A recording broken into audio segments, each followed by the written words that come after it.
ഏറ്റവും സമ്പദ്സമൃദ്ധമായ ഒരു വേദിയാണ്. അപ്പൊ ഇതില് സാധാ ആശംസിക്കുന്ന നമ്മുടെ മോർത്തിന്റെ സെക്രട്ടറി സന്തോഷ് കൊയ്റ്റിയാണ്. സ്നേഹപൂർവ്വം ഈ വേദി അദ്ദേഹത്തെ സ്വാഗതം ആശംസിക്കാൻ വേണ്ടി ക്ഷണിക്കുകയാണ്.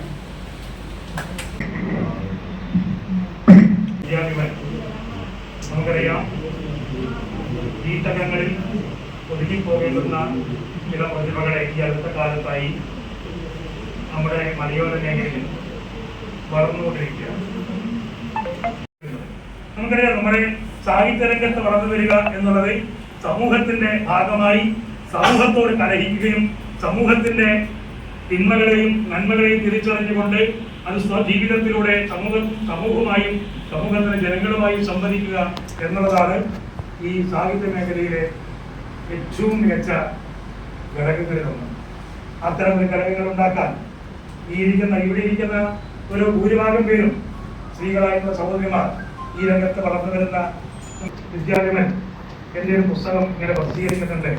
അത് പ്രസിദ്ധീകരിക്കുമ്പോൾ പ്രകാശനം ചെയ്യാനുള്ള അവസരം ഇരട്ടി ആർട്സ് ആൻഡ് കൾച്ചറൽ ഫോറത്തിന്റെ ഭാഗത്ത് ഉണ്ടാകുമോ എന്ന് ചോദിച്ചപ്പോൾ സന്തോഷത്തോടു കൂടി അത് ഏറ്റെടുക്കുകയും ഇത്തരമൊരു പ്രൗഢഗംഭീരമായ സദസ്സിൽ കാലാവസ്ഥ പ്രതികൂലമായിട്ട് പോലും ഞങ്ങൾ ക്ഷണം സ്വീകരിച്ച് ഇവിടെ എത്തിയിട്ടുള്ള ഇത്രയും മനോഹരമായിട്ടുള്ള സദസ്സിൽ വെച്ച് ഈ ഒരു പുസ്തകം പ്രകാശനം, ഈ പുസ്തകത്തിന്റെ ഒരു പ്രത്യേകത ഒരു പുതുമ നിറഞ്ഞ ഒരു അവതരണമാണിത്. കാരണം ഈ പുസ്തകത്തിന്റെ ഒരു വശം കവിതയും ഒരു വശം കഥകളുമാണ്.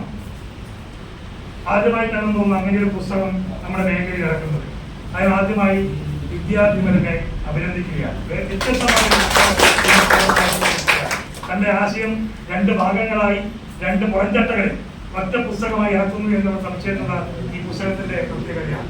തീർച്ചയായും അത്തരം വേദിയിൽ വെച്ച് ഇങ്ങനെയൊരു പുസ്തകം പ്രകാശനം ചെയ്യുക, ഇരട്ടി ആർട്സ് ആൻഡ് കൾച്ചറൽ പ്രവർത്തനം വേദീകരിക്കുക വിദ്യാഭിമാനെ സപ്പോർട്ട് ചെയ്തുകൊണ്ടിരിക്കുന്ന മുഴുവൻ ആളുകൾക്കും ആദ്യമായി സ്വാഗതം പറയുകയാണ്. ഞാൻ എന്റെ കർത്തവ്യത്തിലേക്ക് ഇറക്കിയാണ്. ഈ ചടങ്ങ് ഔപചാരികമായി ഉദ്ഘാടനം ചെയ്യുന്നത്, പ്രകാശനം ചെയ്യുന്നത് നമ്മുടെ ഇരട്ടി നഗരസഭയുടെ അധ്യക്ഷ ശ്രീമതി കെ സീരതയാണ്. പ്രസിദ്ധീകരിക്കുന്ന ബോധി ബുക്സിന്റെ കായംകുളം ബോധി ബുക്സിന്റെ മാനേജിംഗ് ഡയറക്ടർ ഹരികുമാർ ഗ്രേഡത്ത് അദ്ദേഹം ഇവിടെ എത്തിച്ചേരുമെന്ന് അറിയിച്ചിരുന്നു.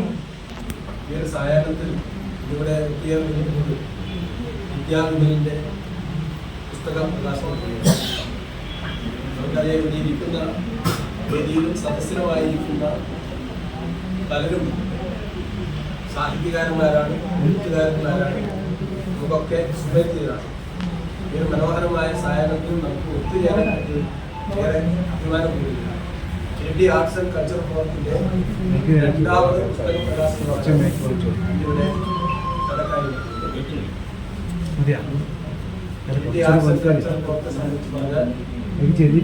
രൂപീകൃതമായിട്ട് ഏറെ കാലമൊന്നും ആയില്ലെങ്കിലും വളരെ സുദീർഘമായ പ്രവർത്തനങ്ങളിലൂടെ മുന്നോട്ട് പോകുന്നു. വളർന്നു വരുന്ന കലാകാരന്മാരും സാഹിത്യകാരന്മാരും ഒക്കെ അവരൊക്കെ കഴിവുകൾ പരിപോഷിപ്പിക്കാൻ വേണ്ടിയുള്ള പ്ലാറ്റ്ഫോമായി ഇത് വർദ്ധിച്ചുകൊണ്ടിരിക്കുകയാണ്.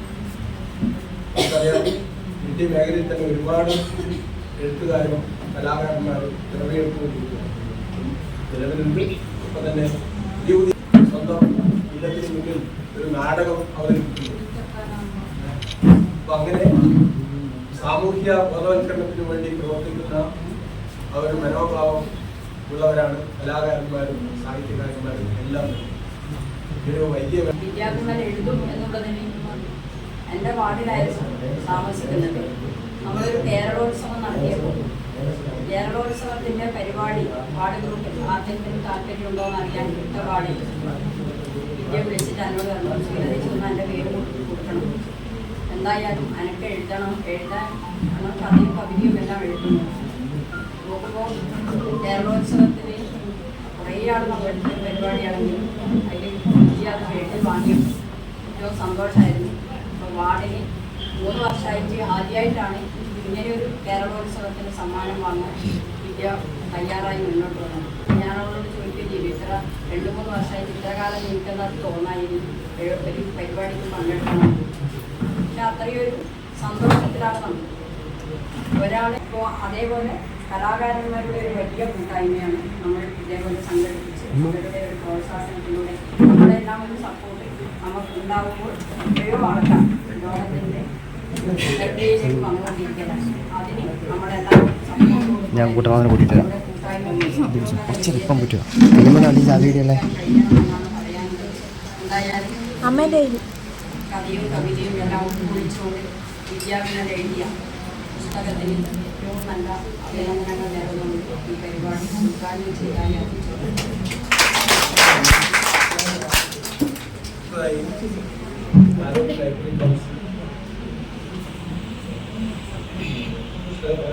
ചടങ്ങാണ് നടക്കുന്നത്. വിദ്യാഭ്യാസ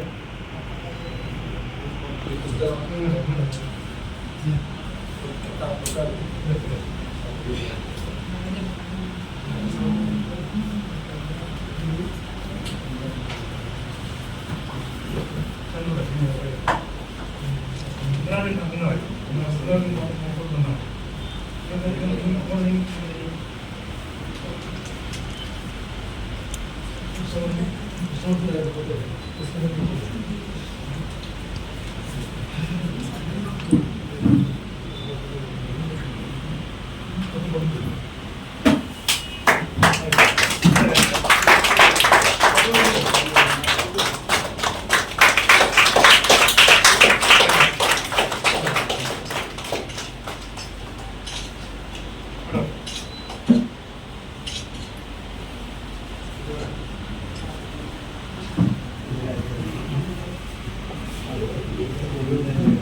പുസ്തക പ്രകാശന ചടങ്ങാണ് ഇവിടെ മുഖ്യമായത്. ശേഷം ഇവിടെ ആലൂർ ലൈബ്രറി കൗൺസിൽ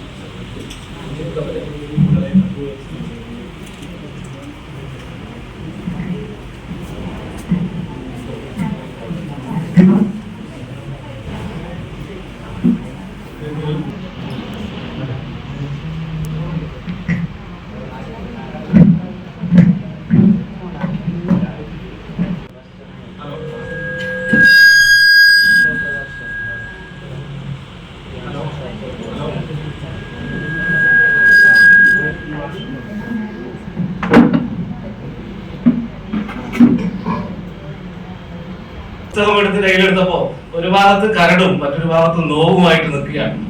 അപ്പൊ മനസ്സിലായില്ലേ? ഇപ്പൊ മനസ്സിലായില്ലേ എന്താ പറഞ്ഞത്? ഞാനിത് വായിച്ചു നോക്കുമ്പോ ഒരു ഭാഗത്ത് കവിതകളാണ്, ഒരു ഭാഗത്ത് കഥകളാണ്. ഇപ്പൊ കഥകളെ കുറിച്ച് വിദ്യാഭ്യാസം പറയുന്നത് ഞാൻ ലളിത ടീച്ചറുടെ അവസരം നഷ്ടപ്പെടുത്തുന്ന ടീച്ചർ ഞാൻ അങ്ങനെ പറഞ്ഞു പോയി. പക്ഷെ അതിനകത്ത് പറയുന്നത് എന്റെ അനുഭവങ്ങളിൽ നിന്നാണ് എന്റെ കഥ രൂപപ്പെട്ടത്. എന്നിട്ട് പറയുകയാണ് എനിക്ക് ദൈർഘ്യമേറിയ മൗനങ്ങളുണ്ട്, ആ മൗനങ്ങളിൽ നിന്നാണ് എന്റെ കഥ രൂപപ്പെട്ടത്. അനുഭവങ്ങളിൽ നിന്നും മൗനങ്ങളിൽ നിന്നുമാണ് എന്റെ കഥ രൂപപ്പെട്ടത് എന്നാണ് വിദ്യാർത്ഥികൾ പറയുന്നത്. അപ്പൊ അത് നമ്മള് എന്നാ പിന്നെ നാളെ മുതൽ ഞാനും കുറച്ചു നേരം മൗനത്തിൽ ഇരിക്കാം, ചിലപ്പോൾ എഴുത്തു വരുമെങ്കിൽ എന്നാണെങ്കിൽ ഇപ്പൊ അബൂക്കിയൊക്കെ ദീർഘമൗനത്തിൽ നിന്നിട്ട് വലിയ ശില്പം രൂപപ്പെടുത്തിയ ആളാണ്. ഒത്തിൽ അല്ലെ വേരുകളിൽ നിന്ന് വലിയ ശില്പങ്ങൾ ഉണ്ടാക്കിയെടുക്കുന്ന ആളാണ് നമുക്ക്. ഞാൻ പറഞ്ഞു വന്നത് അപ്പോ ഓർമ്മകളിൽ നിന്നും അനുഭവങ്ങളിൽ നിന്നും മൗനങ്ങളിൽ നിന്നുമാണ് എന്റെ എഴുത്ത് എന്ന് പറഞ്ഞുകൊണ്ട് സ്വയം അടയാളപ്പെടുത്തിക്കൊണ്ട് നമ്മുടെ കൂട്ടത്തിലേക്ക് വിദ്യാവിപുലം വരിക. ആഴത്തിൽ ഉറച്ചുപോയ ചിലത്, ആഴത്തിൽ വേരൂന്നിയ ചിലത് നമുക്ക് പറിച്ചു മാറ്റാൻ വേണ്ടി പറ്റില്ല. അത് ഒരു ആഗ്രഹമാണെങ്കിൽ ആ ആഗ്രഹം അത് നടപ്പാക്കാൻ വേണ്ടിയിട്ട് നിരന്തരമായിട്ട് പരിശ്രമം നമുക്ക് എല്ലാവർക്കും ഉണ്ടാവേണ്ടതുണ്ട് എന്ന് പറയുന്ന കഥ ഇതിനകത്തുണ്ട്. ഈ കഥകളെ പൊതുചിത്രം എന്ന് പറയുന്നത് ആശങ്കകളാണ്. കുറേയേറെ ആശങ്കകൾ പങ്കുവെക്കുന്ന കഥകളുണ്ട്. മറ്റൊന്ന് നമ്മുടെ ജീവിതത്തിലെ പ്രാരാബ്ദങ്ങൾ, പ്രശ്നങ്ങൾ, വിഷമങ്ങൾ ഇതൊക്കെ പങ്കുവെക്കുന്ന പിന്നെ കഥകൾ ഇതിനകത്തുണ്ട്. അനുഭവങ്ങളുണ്ട്. സ്വന്തം കുട്ടിയുടെ പിറവി മുതൽ, സ്വന്തം കുഞ്ഞിന്റെ പിറവി മുതൽ അവരുടെ വളർച്ച ഉൾപ്പെടെ പങ്കുവെക്കുന്ന കഥകൾ ഇതിനകത്തുണ്ട്. മറ്റൊന്ന് ഈ ചില കഥകൾ ആരംഭിക്കുന്നത് തന്നെ ഒരു സ്റ്റേറ്റ്മെന്റിലാണ്. ഈ കഥകൾ ചിലത് അവസാനിക്കുന്നതും പ്രത്യേകമായിട്ട് ഒരു സ്റ്റേറ്റ്മെന്റിൽ ആരംഭിക്കുകയും അവസാനിക്കുകയും ചെയ്യുന്ന കഥകൾ ഇതിനകത്തുണ്ട്. അത് ഒരു കാര്യം വളരെ സാധാരണഗതിയിൽ നമ്മൾ പറയുന്ന ചില വാചകങ്ങളാണ് അതിനകത്ത് സ്റ്റേറ്റ്മെന്റ് ആയിട്ട് ആരംഭിക്കുന്നത്. എല്ലാ കാര്യങ്ങളും എല്ലാവരോടും പറയരുത്, അതത് സാമാന്യമായി നമ്മൾ എല്ലാവരും പറയുന്ന കാര്യമാണ്. പക്ഷെ അത് തന്റെ ഒരു കഥയുടെ ഒരു ആരംഭമായിട്ട് പറഞ്ഞുകൊണ്ട് സ്റ്റേറ്റ്മെന്റ് ആയി വെച്ചുകൊണ്ടാണ് കഥ പിന്നീട് മുന്നോട്ടേക്ക് പോകുന്നത്. അത്തരത്തിലുള്ള കഥ ഇതിനകത്തുണ്ട്. അവഗണനയെ കുറിച്ച് വിശദമായിട്ട് പിന്നെ മുഖംമൂടികൾ കൊണ്ട് വേഷം കെട്ടിയാടുന്ന കോമാളികളാണ് നമ്മളിൽ പലരും എന്ന് പറയുന്ന ഒരു കവിത ഇതിനകത്ത്. കഥകളെ കുറിച്ചാണ് പറഞ്ഞത്. ഒരു കവിത അവസാനിക്കുന്നത് ഇങ്ങനെയാണ്: മുഖംമൂടികൾ കൊണ്ട് വേഷം കെട്ടിയാടുന്ന കോമാളികളാണ് നമ്മളിൽ പലരും എന്ന് പറഞ്ഞ് അവസാനിക്കുന്ന കവിതയുണ്ട്. നമുക്കറിയാം, നമ്മളെല്ലാവരും പല വേഷങ്ങൾ പകർന്ന് ആടിക്കൊണ്ടിരിക്കുന്നവരാണ് എന്ന് നമുക്കറിയാം.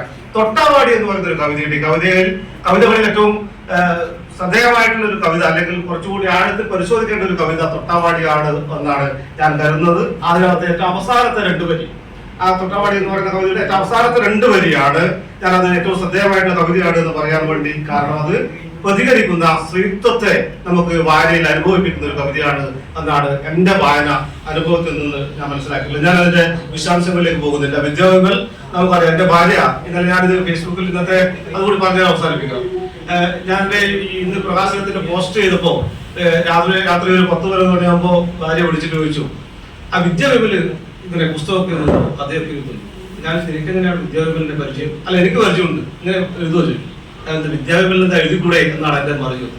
അപ്പൊ വിദ്യാവിമലിന്റെ യൂട്യൂബിലെ ഈ ചാനലിന്റെ ആരാധികയാണ് എന്റെ ഭാര്യ. അപ്പൊ ഇവള് വിദ്യാവിമൽ ഇങ്ങനെ യൂട്യൂബിൽ ഇങ്ങനെ പാചകകലയൊക്കെ നടത്തുന്ന ഒരാളായിട്ടാണ് കുറെ ആളുകൾ കാണുന്നത്. അപ്പൊ വിദ്യാവിമലും എഴുതുമോ എന്നുള്ള ഒരു ചോദ്യം അവിടെ ഇങ്ങനെ വരികയാണ്. അപ്പൊ എഴുത്തിൽ നിനക്ക് ഇടമുണ്ട് എന്ന് തെളിയിക്കുന്ന എഴുത്ത് ഇതിനകത്തുണ്ട്. പക്ഷെ ആ പുസ്തകം നിങ്ങൾ എല്ലാവരും വില കൊടുത്ത് വാങ്ങി ഈ ഒരു സംരംഭത്തെ ഇങ്ങനെ ഒരു പുസ്തകവുമായി മുന്നോട്ടേക്ക് വന്നിട്ടുള്ള വിദ്യാർത്ഥികളെ പ്രോത്സാഹിപ്പിക്കാൻ നിങ്ങൾക്ക് എല്ലാവർക്കും സാധിക്കണം. വായിച്ച് നിങ്ങളുടെ നവമാധ്യമങ്ങളിൽ കുറിപ്പുകളിട്ട് നമ്മുടെ കൂട്ടത്തിൽ നിന്ന് ഒരു സ്ത്രീ കൂടി അല്ലെങ്കിൽ ഒരു പെൺകുട്ടി കൂടി ഇത്തരത്തിൽ എഴുത്തിന്റെ മേഖലയിലേക്ക് വന്നിരിക്കുന്നു. മലയാളത്തിൽ നിന്ന് ഇടുക്കിയുടെ മലയോരത്തിൽ നിന്ന് തോമസ് ദേവസ്യ ഭാഷ മാത്രമല്ല, ദൈവതാമസ ഭാഷ മാത്രമല്ല, ഇങ്ങനെ ലൈനായി നേരത്തെ പറഞ്ഞതുപോലെ തുടർച്ചയായി ആളുകൾ വരുന്നുണ്ട് എന്ന് നമുക്ക് ഇരിട്ടി എന്ന് പറയുന്നത് കലയുടെ സാഹിത്യത്തിന്റെ ഏറ്റവും പ്രധാനപ്പെട്ട ഒരു കേന്ദ്രമായി നമുക്ക് മാറിയിട്ടുണ്ട് എന്ന് ജനങ്ങളിൽ ആകെ എത്തിക്കാൻ വേണ്ടി സാധിക്കുന്ന രീതിയിൽ ഇടപെടണം എന്ന് മാത്രം. പ്രിയപ്പെട്ടവരെ, ഈ പുസ്തക പ്രകാശന ചടങ്ങിൽ നമുക്ക് ഇന്ന് വിശിഷ്ട അതിഥിയായി ജീവിക്കുന്നത് തോമസ് ദേവസ്യയാണ്. അദ്ദേഹത്തെ പറ്റി നേരത്തെ സൂചിപ്പിച്ചു, ഇത് പറയേണ്ട ആവശ്യമില്ല. അദ്ദേഹം നിങ്ങൾക്ക് ഏവർക്കും സുപരിചിതനാണ്. അദ്ദേഹത്തെ സ്നേഹപൂർവ്വം നിങ്ങളെ അഭിമുഖീകരിക്കാൻ വേണ്ടി ക്ഷണിക്കുകയാണ്.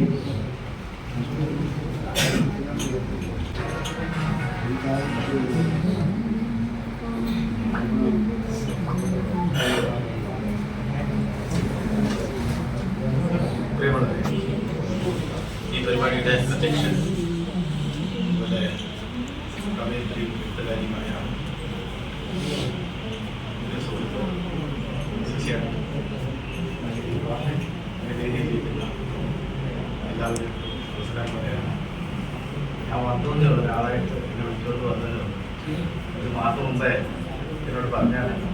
അപ്പോൾ കഴിഞ്ഞ ഒരു മാസം മുമ്പ് എന്നോട് 19-ാം തീയതി മെയ് 19-ാം തീയതി എന്തെങ്കിലും പരിപാടി ഉണ്ടോ എന്ന് ചോദിച്ചു പോയിരിക്കുന്നത്. അപ്പൊ ഒരു മാസം മുമ്പേ പരിപാടി ഏറ്റെടുത്ത് ചാർട്ട് ചെയ്യാൻ മാത്രമുള്ള സിനിമാ നടനൊന്നും അല്ല ഞാൻ. അപ്പൊ അതുകൊണ്ട് ഞാൻ പറഞ്ഞില്ല അടുത്ത 19-ാം തീയതി പരിപാടി എന്നില്ല പറഞ്ഞു. അപ്പൊ അങ്ങനെയാണ് തീർച്ചയായിട്ടും വരണം എന്ന് പറഞ്ഞ് പരിപാടി ചാർട്ട് ചെയ്തത്.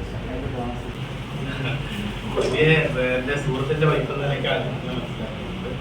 ഈ പറഞ്ഞത് യൂട്യൂബ് ചാനലിന്റെ ചെറിയ പരിപാടികളൊക്കെ കണ്ടിട്ടുണ്ട്. അപ്പോഴെന്നാലും പരിചയമില്ല. പക്ഷെ നന്നായി എഴുതുന്നു എന്ന് മനസ്സിലാക്കി. കഥയും കവിതയും ചേർന്നിട്ടൊരു പുസ്തകമാണിതെന്ന് മനസ്സിലാക്കുന്നു.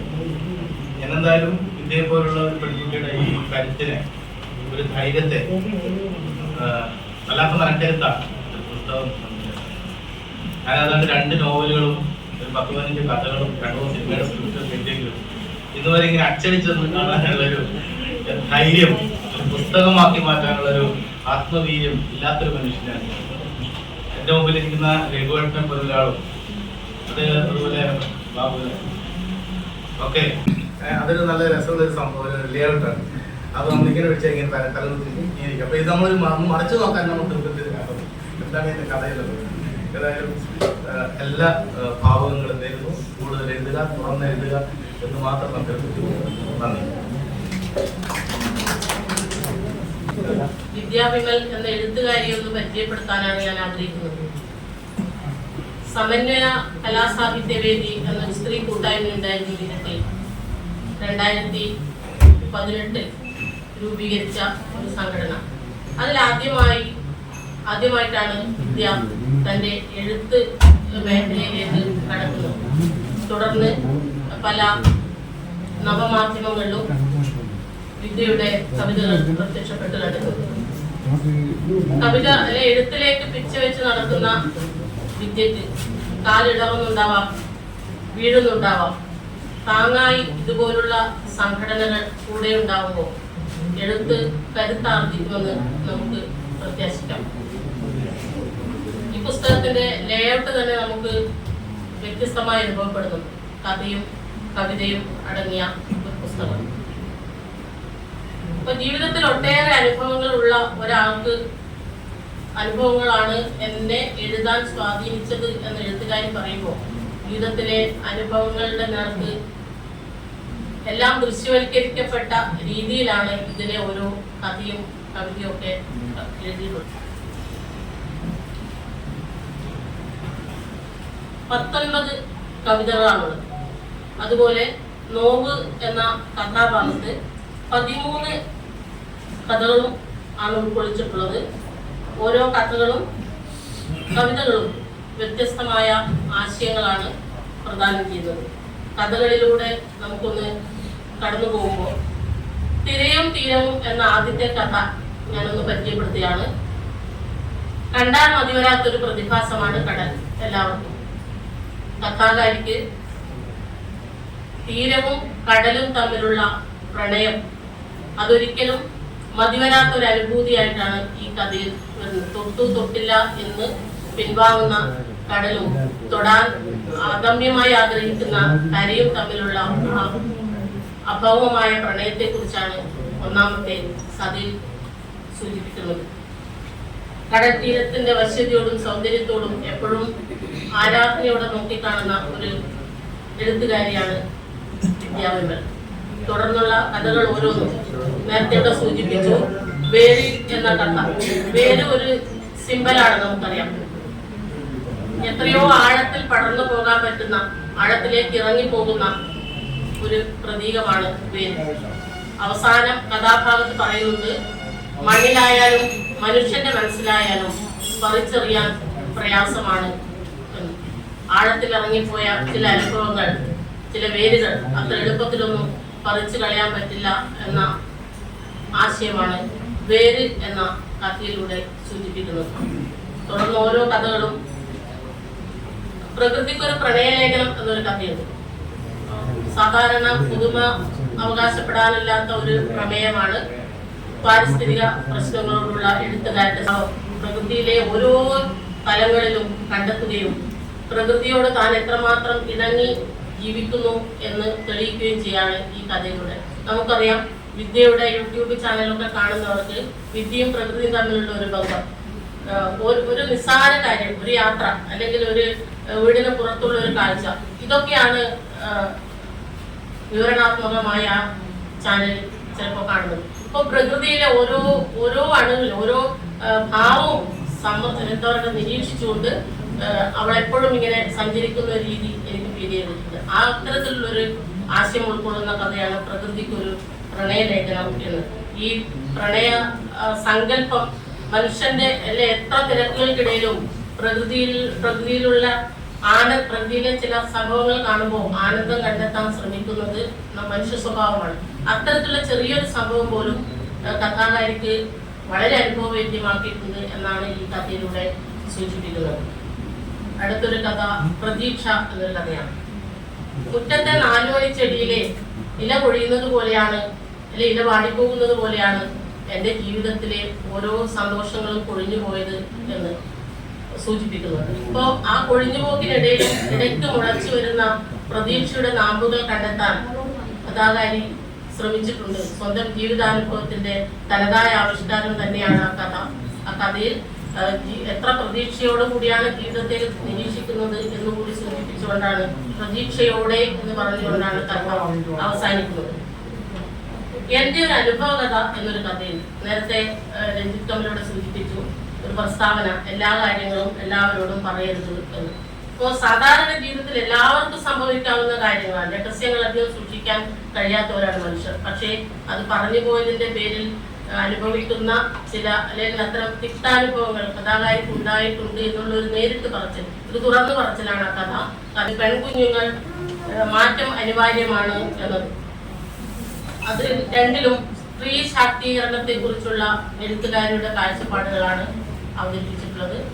തിന്മയുടെ ആ കരടിനെ നന്മയുടെ കണ്ണുനീർത്തുള്ളികൾ കൊണ്ട് ഒഴുകിക്കളഞ്ഞപ്പോൾ ചുറ്റിലും വെളിച്ചം വന്നതുപോലെ തോന്നാൻ തുടങ്ങി എന്ന്. കരടില്ലാതിരിക്കുമ്പോൾ കണ്ണിന്റെ കാഴ്ച തെളിമയോടെ ആയിരിക്കുമെന്നും കൂടുതൽ കാഴ്ചകൾ കാണാനുള്ള നല്ല അനുഭവം ഉണ്ടാവുമെന്നൊക്കെയാണ് സൂചിപ്പിക്കുന്നത്. തുടർന്ന് കൂലിപ്പണി തുടങ്ങിയ കവിതയിൽ കുടുംബത്തിന്റെ ഭാരം മുഴുവൻ ഏറ്റുവാങ്ങേണ്ടി വന്ന കുടുംബനാഥനെ കുറിച്ചും ഒക്കെയാണ് സൂചിപ്പിക്കുന്നത്. ഒരു സാധാരണ വീട്ടമ്മയെ കുറിച്ചുള്ള കവിതയാണ് വീട്ടമ്മ എന്നത്. വീട്ടമ്മ വിദ്യാവിമലിനെയും അങ്ങനെയുള്ള എഴുത്തുകാരികളെയും ഒക്കെ പരിചയപ്പെട്ടതും അധികം ആയില്ല. പക്ഷെ വിദ്യാവിമലുമായി 2020 ഒരു ബന്ധം ഉണ്ടായിരുന്നു. പക്ഷെ അത് എനിക്കോ പരസ്പരം അറിയുന്നില്ല. ഞാൻ ഈ മൊബൈലിൽ എപ്പോഴും സൂക്ഷിച്ചൊരു ഫോട്ടോ ഉണ്ട്. ഇതിന് വിദ്യ തന്നെ അല്ല ഈ വിദ്യ എന്നൊരു തോന്നല്. 2020 മട്ടന്നൂർ നഗരസഭ ഒരു ശുചിത്വവുമായി ബന്ധപ്പെട്ട ഒരു മത്സരം നടത്തിയിരുന്നു. ഹരിത പ്രണയലേഖന മത്സരം, ജില്ലാതല മത്സരമായിരുന്നു. അതില് 1ാം സമ്മാനം എനിക്കായിരുന്നു. 2ാം സമ്മാനം വിദ്യാവിമൽ പയഞ്ചേരി എന്ന് കണ്ടു. അപ്പോ ഇരട്ടിയാണല്ലോ, ഇരട്ടിക്കാർക്ക് 2 പേർക്ക് സമ്മാനം കിട്ടിയുള്ള സന്തോഷം ഉണ്ടായിരുന്നു. പക്ഷെ ഞങ്ങൾക്ക് ആ ഒരു പരിപാടിയിലെ വാഗ്ദാനം ഫസ്റ്റിന് 3000 രൂപയും സെക്കൻഡിന് എത്രയായിരുന്നു 2000 മികച്ച എഴുത്തുകൾ കൂട്ടിച്ചേർത്തൊരു പുസ്തകമായിരുന്നു. പക്ഷെ അതിനുശേഷം വർഷം 4 ആയിട്ടും അങ്ങനെ ഒരു ചടങ്ങോ സമ്മാനമോ കിട്ടിയില്ല എന്നുള്ള ഒരു കാര്യം കൂടി ഉണ്ടായി. അതിന്റെ ഏറ്റവും വലിയ തമാശ എന്ന് പറഞ്ഞാൽ അതിനുശേഷം 1 വർഷത്തിന് ശേഷം എനിക്ക് മാറ്റം കിട്ടി, ട്രാൻസ്ഫർ കിട്ടി. ഞാൻ ചെന്ന് ചേർന്നത് ഇതേ മട്ടന്നൂർ നഗരസഭയിലായിരുന്നു. അപ്പോഴേക്കും അവിടുത്തെ ഭരണസമിതി മാറി. അപ്പൊ അവരോട് ഞാൻ ചെയർമാനോട് പറഞ്ഞു ഇങ്ങനെ ഞങ്ങളെ പറ്റിച്ചല്ലോ എന്ന് പറഞ്ഞപ്പോ അവർക്കൊരു ഖേദമായി. അങ്ങനെ വിദ്യാവിമലിനെ 4 വർഷം മുൻപേ എഴുത്തിന്റെ ലോകത്തിലേക്ക് വന്ന ആ ഒരു പരിചയം എനിക്കുണ്ട്. പിന്നെ ഞാൻ ഇന്ന് ഈ ഒരു വേദിയിലേക്ക് വിളിച്ചപ്പോൾ വിദ്യാവിമലിന്റെ കവിതകളൊക്കെ ഞാനത് ഫേസ്ബുക്കിൽ പരതി. അപ്പോ എനിക്ക് നല്ല രുചിക്കൂട്ടുകൾ, പാചക കുറിപ്പുകളാണ് കൂടുതലായി കിട്ടിയത്. അപ്പൊ നല്ലൊരു ഫുഡ് ബ്ലോഗറാണ്,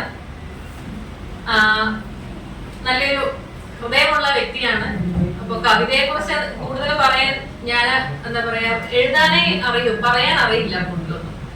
കാരണം 10 വാക്ക് പറയണമെങ്കിൽ 1000 വാക്കുകൾ നമ്മൾ പഠിക്കണം. പൊക്കം ഇല്ലാത്തതുകൊണ്ട് എപ്പോഴും ഇതുള്ള പ്രശ്നമായിട്ട്. പ്രിയപ്പെട്ടവരെ എല്ലാവർക്കും നമസ്കാരം.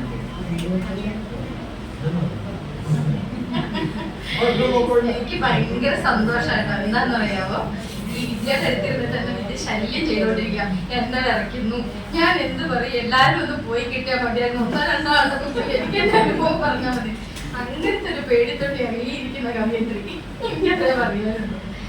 ശരിക്കും പറയുകയാണെങ്കിൽ ലളിത ടീച്ചറോട് സൂചിപ്പിച്ചു, എന്നെ പരിചയപ്പെടുത്തിയല്ലോ അല്ലെ. എന്റെ പേര് ബീന ട്രീസ. ചെറുതായിട്ട് ഇങ്ങനെ അരികിലൂടെ എഴുതി വായിച്ചു ഒക്കെ പോണ ഒരു പാപ്പാണല്ലോ കേട്ടോ. കണ്ടാ പാപ്പാന്ന് തോന്നത്തില്ലെന്നേ ഉള്ളൂ.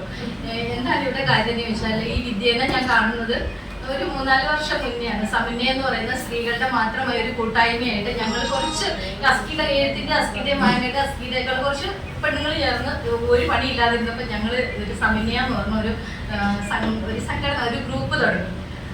അവിടെ ഇരുന്ന് ഈ വിദ്യ അതിലേക്ക് കടന്നു വരുന്ന സമയത്ത് ഞങ്ങൾ കുറച്ച് ആളുകളൊക്കെ കുറച്ചും കൂടെ എന്താ പറഞ്ഞ സംസാരിച്ചും ഇങ്ങനെ സൊസൈറ്റിയോട് ഇടപഴകിയും ഒക്കെ കുറച്ച് പഴക്കം വന്ന ആളുകളായിരുന്നു. പക്ഷെ ഈ വിദ്യ വരുമ്പോ പേടി, എന്തിന് സമന്വയയുടെ സ്റ്റേജിൽ ഒരു പ്രോഗ്രാം അവതരിപ്പിച്ചാൽ അത് സംസാരിക്കാനോ സദസ്സിന് 1-2 പേരിരിക്കുന്ന അല്ലെങ്കിൽ 10 പേരിരിക്കുന്ന സദസ്സിനെ അഭിമുഖീകരിക്കാൻ ശക്തിയില്ലാത്ത ഒരു പെൺകുട്ടിയായിരുന്നു വിദ്യ. എന്റെ കൺമുമ്പിൽ ഞാൻ വിദ്യ ഇന്നും ഓർക്കുന്നു. അത് അപ്പൊ വിദ്യനെ ഇങ്ങനെ ചേർത്ത് ഞാൻ പിടിക്കുമ്പോൾ വിദ്യ എപ്പോഴും എന്റെ അടുത്ത് ഇങ്ങനെ ഒരു അറ്റാച്ച്ഡ് ആയിട്ട് വരും. കാരണം ഞാൻ കുറച്ച് ബൂസ്റ്റപ്പ് ചെയ്യും അവളെ എപ്പോഴും. അവൾ ഇന്നൊരു പുസ്തകം ഇറക്കി എന്ന് പറയുന്നത് ഒരു ചെറിയ കാര്യമല്ല, ഒരു വലിയ കാര്യമാണ്. കാരണം എന്താ വെച്ചാല് അന്ന് സദസ്സിനെ അഭിമുഖീകരിച്ച് ഇതുപോലെ സംസാരിച്ചത് രഞ്ജിത്ത് കമലിനെ പോലെയുള്ള ആളുകൾ, ലൈബ്രറി കൗൺസിലിന്റെ സെക്രട്ടറി. ശരിക്കും പറഞ്ഞാൽ എന്നെയൊക്കെ എന്താ പ്രൊമോട്ട് ചെയ്ത് രഞ്ജിത്താണെന്ന് എനിക്ക് പറയാൻ പറ്റും. കാരണം ഒരുപാട് സ്റ്റേജുകൾ തന്നു, ഒരുപാട് ഇങ്ങനെ വേദികളിൽ നിന്ന് സംസാരിച്ച് വന്ന ഞാൻ ഇന്നും സ്വന്തമായി ഒരു പുസ്തകം ഇറക്കിയിട്ടില്ല.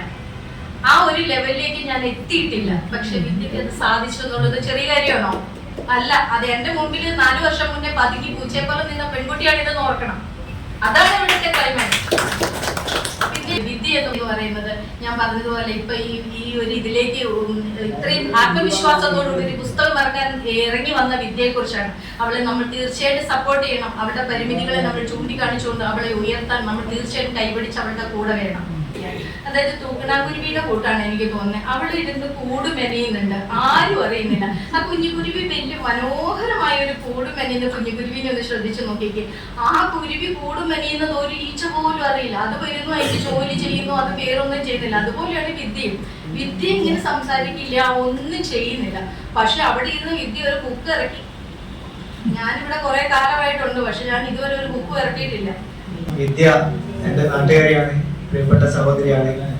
അപ്പോ ഒരു 4 ചുമരുകൾക്കകത്തുള്ള സ്ത്രീകള് പുറത്തേക്ക് ചാടി വരുന്നത് പല രൂപത്തിലായിരിക്കും. അതുപോലെ തന്റെ ഉള്ളിലുള്ള എല്ലാ കഴിവുകളും ഇപ്പോ 2 പുസ്തകം ഇറക്കണ്ട, ഒരു കവിതാ സമാഹാരവും ഒരു കഥാസമാഹാരവും. ആ രണ്ടും കൂടി ഒരു പുസ്തകത്തിന്റെ അകത്താക്കി നമ്മുടെ മുമ്പിലേക്ക് തുറന്നു വെച്ചിട്ടല്ലേ. അപ്പൊ നമ്മളെല്ലാവരും അത് വായിക്കുക, അതിനെപ്പറ്റി കൂടുതൽ ചർച്ച ചെയ്യുക. എല്ലാവിധ ആശംസകളും അർപ്പിക്കുന്നു. നമസ്കാരം. ഇങ്ങനെയുള്ള ഒരു പുസ്തകം ഇറക്കുന്നത് കൂടെ നമുക്കും കൂടെ ഒരു പ്രചോദനമാണ്. നമ്മുടെ ഇതിനെയും കൂടെ നമുക്ക് ഒരു ഇതിലേക്ക് കൊണ്ടുവരാൻ പറ്റും. നമ്മുടെ ഈ ചേർത്ത് പിടിക്കുന്ന ഇന്ത്യ ആർട്സ് ആൻഡ് കൾച്ചർ ഫോറത്തിന് എല്ലാവിധ ആശംസകളും നേരുന്നു. അപ്പം വിദ്യയുടെ കവിതകളും കഥകളും നമ്മുടെ വായനക്കാരിലേക്ക് കൂടുതൽ എത്തിക്കാനും അപ്പം അതിനുള്ള സപ്പോർട്ട് നമ്മുടെ ഭാഗത്തും കൂടി ഉണ്ടാവണമെന്ന് ആശംസിക്കുന്നു. കാതോർക്കുകയാണ്. വിദ്യാവിമലിനെ സ്നേഹപൂർവ്വം ക്ഷണിക്കുകയാണ്.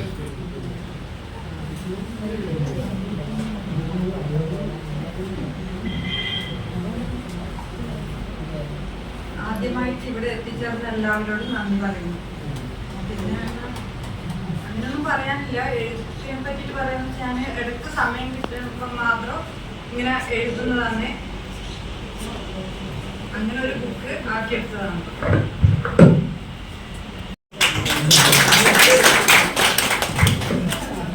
പ്രിയപ്പെട്ടവരെ, ഈ ചടങ്ങിന് നന്ദി അർപ്പിച്ച് സംസാരിക്കുന്നത് നമ്മുടെ Iritty arts and culture forum executive അംഗം ശ്രീ KK ശിവദാസ് ആണ്. അദ്ദേഹത്തെ ക്ഷണിക്കുകയാണ്. തീർച്ചയായും നമുക്ക് ഒരുപാട് പേര് നമ്മുടെ മനോജിന്റെ പുസ്തകമൊക്കെ നമുക്ക് കഴിഞ്ഞ ദിവസങ്ങളൊക്കെ ചെയ്താൽ ടീച്ചർ വളരെ ഒരു പുസ്തകം എങ്ങനെ ഒരു പുസ്തകത്തെ വായിച്ച് അതിനെ സന്വേഷിച്ച് എങ്ങനെ അതിനെ മനസ്സിലാക്കിക്കൊണ്ട് നമുക്ക് അതിന്റെ സന്ദേശങ്ങൾ എങ്ങനെ നമുക്ക് തരാൻ കഴിയും, അത് കൃത്യമായി നമുക്ക് വേണ്ടി തന്ന ലളിത ടീച്ചർ നമ്മുടെ സംഘടനയുടെ വൈസ് പ്രസിഡന്റ് ആണ്. തീർച്ചയായും ടീച്ചറിനുള്ള നന്ദിയും കടപ്പാടും ഈ സംഘടനയുടെ പേരിൽ അറിയിക്കുകയാണ്. ഈ പുസ്തക പ്രകാശന ചടങ്ങ് ഇവിടെ അവസാനിച്ചതായി അറിയിക്കുന്നു. എല്ലാവർക്കും നന്ദി.